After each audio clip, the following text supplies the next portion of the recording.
Louvado seja o nome do Senhor Jesus. Nós vamos dar continuidade a fazer um breve comentário a respeito da passagem que está em 1 Coríntios, no capítulo 6, a partir do versículo 12.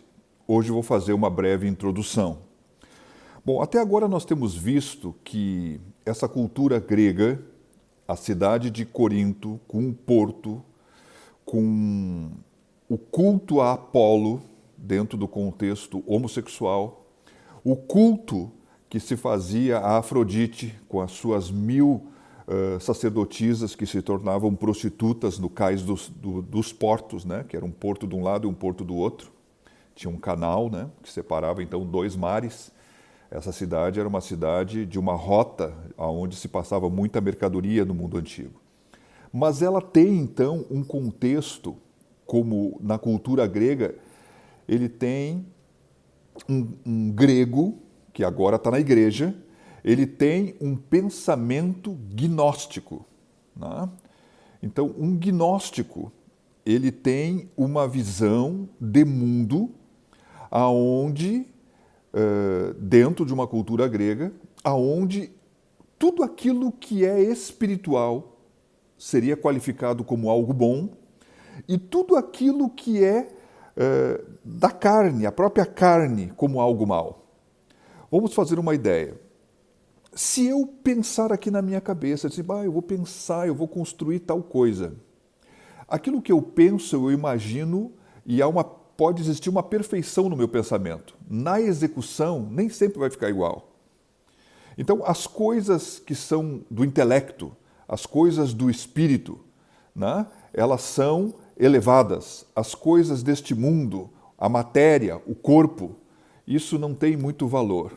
Então, com esse tipo enraizado de pensamento gnóstico no coração de um grego, que agora está convertido ao Senhor, eles têm algumas práticas que eles justificavam no que diz respeito ao uso do corpo.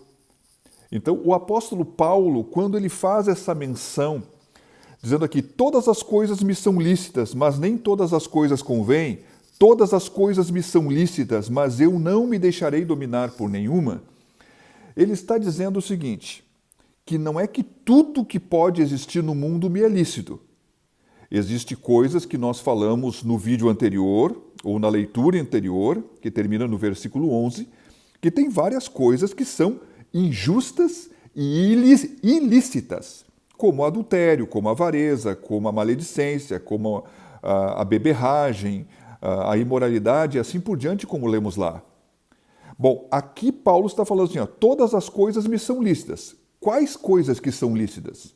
Aquelas coisas que ainda, coisas que são moralmente, no contexto moral, elas são indiferentes, não é certo e também não é errado. Não está falando daquelas outras coisas que nós já vimos. Todas as coisas me são lícitas, mas nem todas as coisas convêm. O apóstolo Paulo está dizendo o seguinte, embora existam coisas que me são lícitas, nem todas elas são proveitosas. Vamos usar um exemplo. Eu tenho o direito de comer e a liberdade de comer.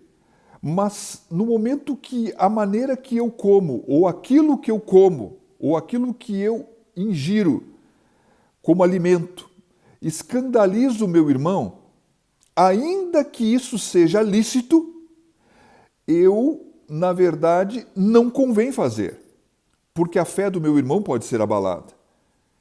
E ele continua dizendo o seguinte, todas as coisas me são lícitas, mas eu não me deixarei dominar por nenhuma. Né? Bom, ele está falando também que existem algumas coisas que nos são lícitas, que ainda que sejam moralmente indiferentes, não é certo nem errado em princípio, né? Elas podem me escravizar. Elas podem me escravizar. Elas podem me viciar. Né? Bom, nós poderíamos falar do comer aqui. Não quero entrar nesse assunto, nós vamos entrar nesse assunto posteriormente, mas certamente falar do beber aqui. Bom, meus queridos, Então, o apóstolo, primeiramente, usa uma afirmação que era recorrente no meio dos coríntios. Todas as coisas me são lícitas, mas ele diz, mas nem todas convêm. Todas as coisas me são lícitas, mas eu não vou me deixar dominar por nenhuma delas, porque tem coisas que são lícitas que acabam nos escravizando. E aí, existe essa situação que diz assim, essa citação. Os manjares são para o ventre e o ventre para os manjares. Deus, porém, aniquilará tanto um como os outros. Bom, olha só o que está acontecendo aqui. Até vou ler mais para baixo. Mas o corpo não é para a prostituição, senão para o Senhor, e o Senhor para o corpo. Ora, Deus, que também ressuscitou o Senhor, nos ressuscitará a nós pelo seu poder. Não sabeis vós que os vossos corpos são membros de Cristo? Tomareis, pois, os membros de Cristo e faloeis membros de uma meretriz? Não por certo. Ou não sabeis que o que se ajunta com a meretriz faça-se um corpo com ela? Porque serão disso dois numa só carne. Mas o que se ajunta com o Senhor é o mesmo Espírito. Na verdade, essa citação, essa expressividade que é usada aqui, todas as coisas me são lícitas, ela também está, de certa forma, dentro de um pensamento que está enraizado dentro dos coríntios. E eles externam isso falando do alimento. Olha, o alimento é para o estômago, e o estômago foi feito para o alimento. O corpo, eles não estão falando assim, mas é assim que tem que se interpretar. O corpo, então, está para o sexo, e o sexo para o corpo. É essa a mentalidade, é isso que o apóstolo Paulo está combatendo. Então, o que ele está combatendo? A linguagem que eles falavam, possivelmente como uma igreja que pudesse dizer assim, parei um pouquinho, no que diz respeito ao corpo, porque tudo que está no corpo é mal mesmo, isso aqui é um pensamento gnóstico, né? Dualista, né? Não vou entrar muito no mérito aqui, né? Então, a questão é que se tudo que está no corpo é mal, não vai fazer diferença nenhuma, porque o que interessa realmente é o espiritual. Meus queridos, corrigindo a cultura que estava enraizada no coração dos coríntios, o apóstolo Paulo então cita o que eles citavam. Bom, o alimento é para o estômago para o alimento.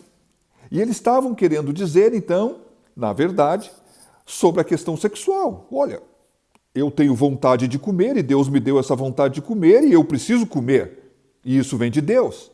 Eu tenho vontade de ter uma relação sexual e foi Deus que botou essa vontade em mim, então eu tenho o direito de fazê-la e não há erro nenhum nisso.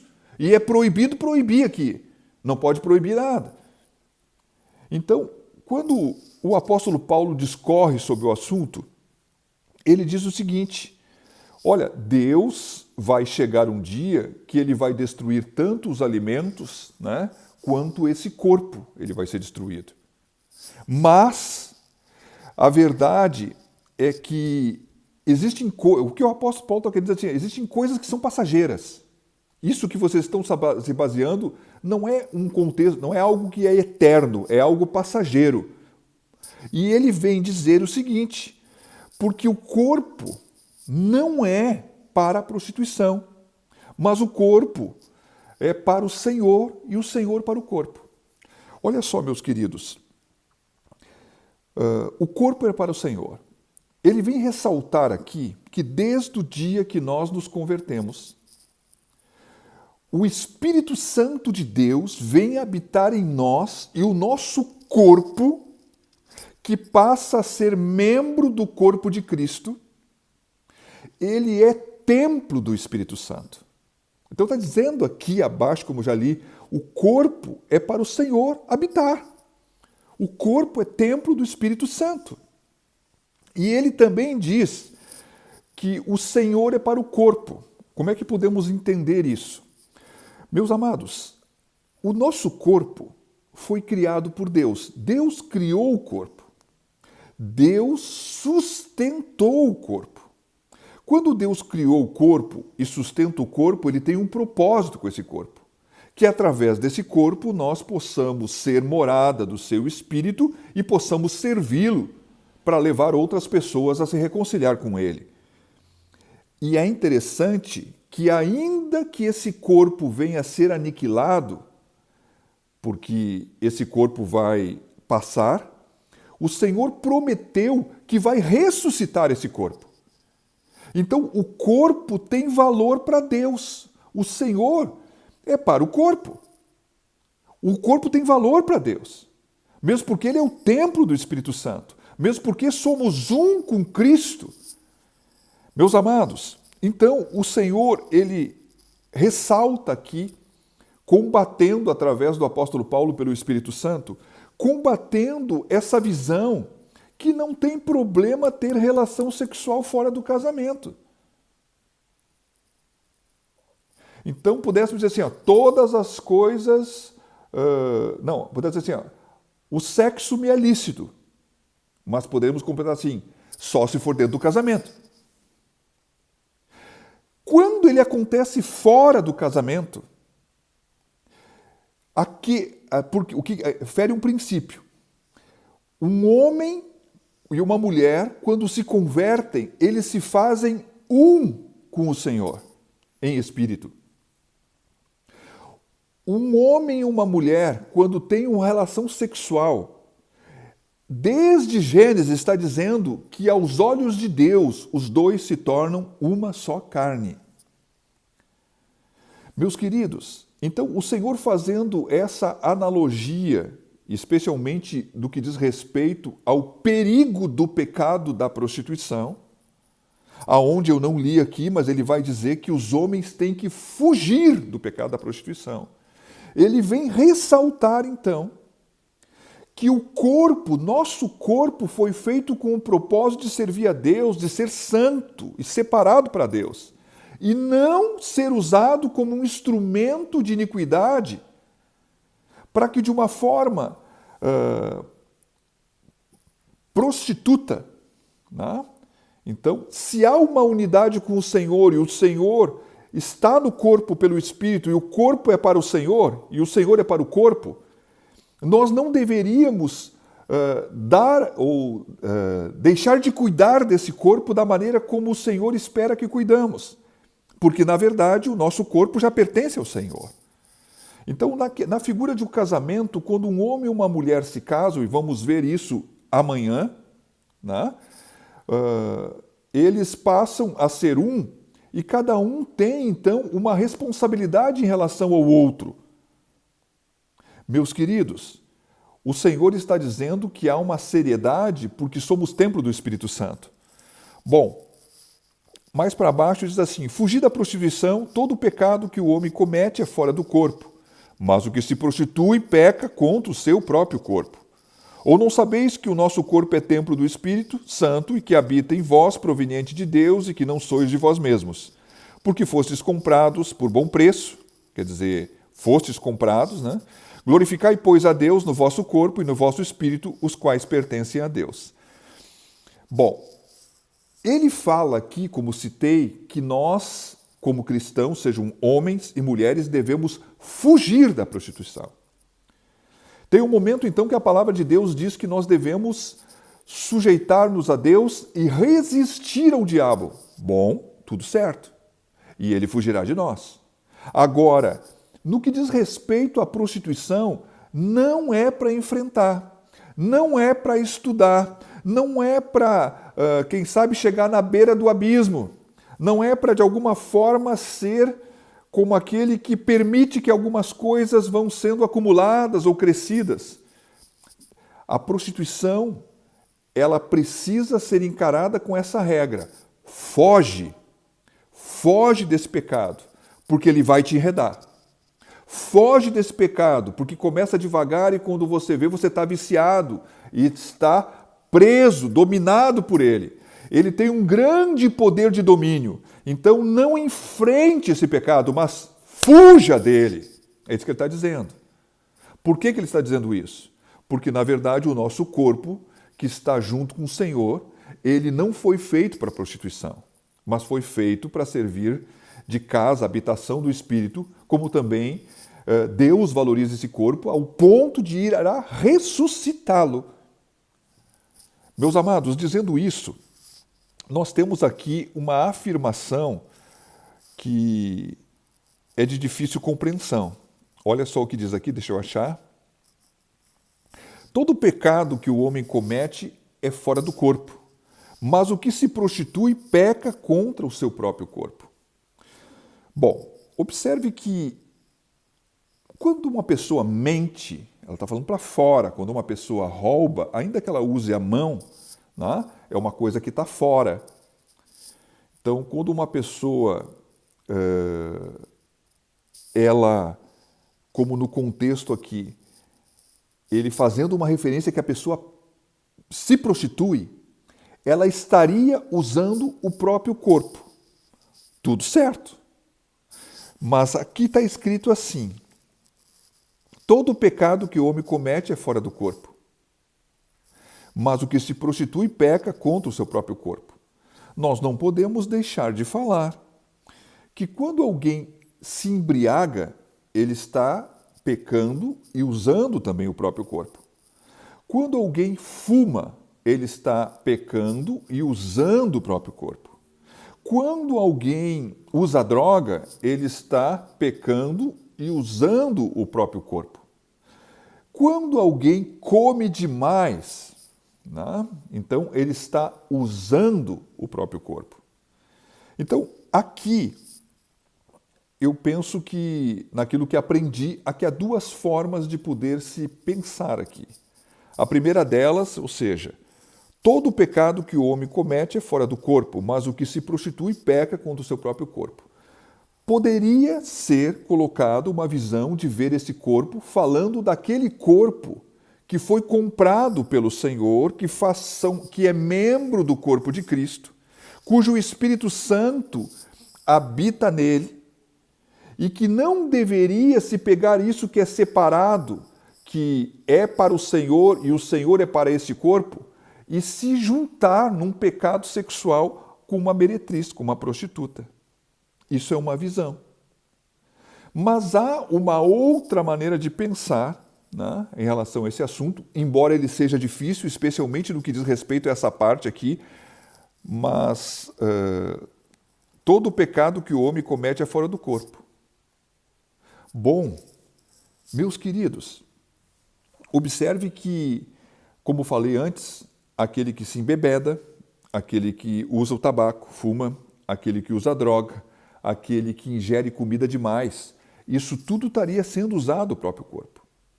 Mas ainda que pudéssemos pegar e pudéssemos dizer assim, pelo contexto bíblico, porque fumar é pecado, com certeza. Usar drogas é pecado, se embriagar é pecado. Vamos ficar só com a comida, que foi o exemplo usado anteriormente, em comparação à questão sexual. Bom, o comer em si não é pecado.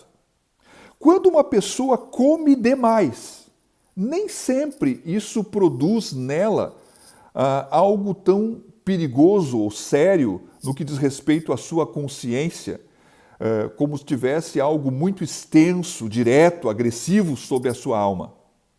Bom, o pecado que a pessoa faz na área da prostituição, esse afetaria de uma forma bem mais extensa, direta, e produziria então, dentro de uma explanação que o apóstolo Paulo está fazendo, uma degradação muito mais terrível sobre a vida daquele que transgride nesse tipo de pecado.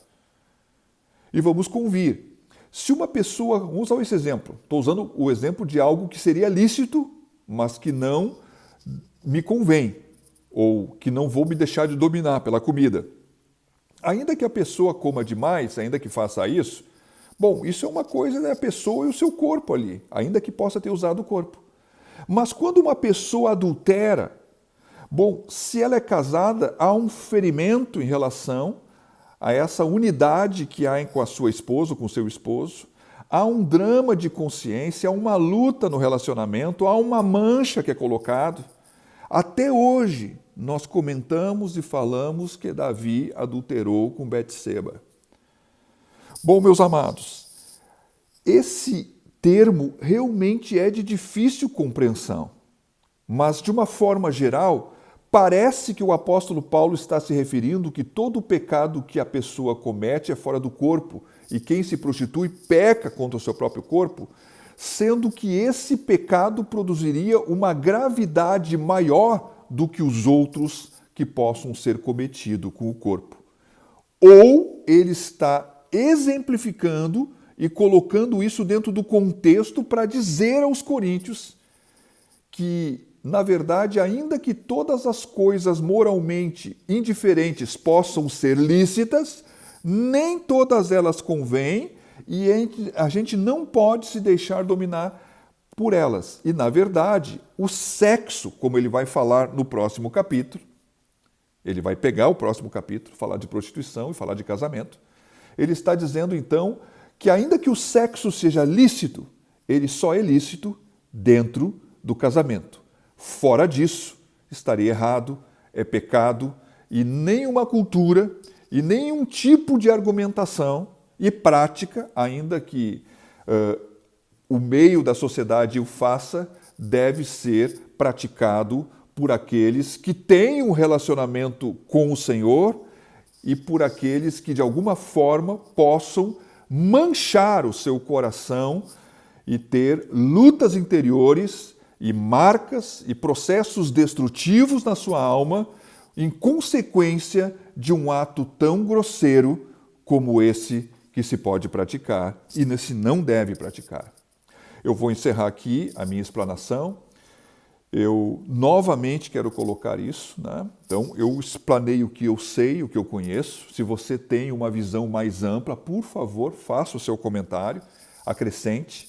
Se você não entendeu o que eu explanei, pode me questionar. Se você não concorda, também não tem problema, você pode questionar. Nós estamos aqui juntos para aprendermos juntos e crescermos juntos. Faça o seu comentário, de maneira que possamos desenvolver e cultivar, porque aquele que comenta pensou e faz um comentário porque pensou sobre o assunto. Que Deus te abençoe, em nome do Senhor Jesus.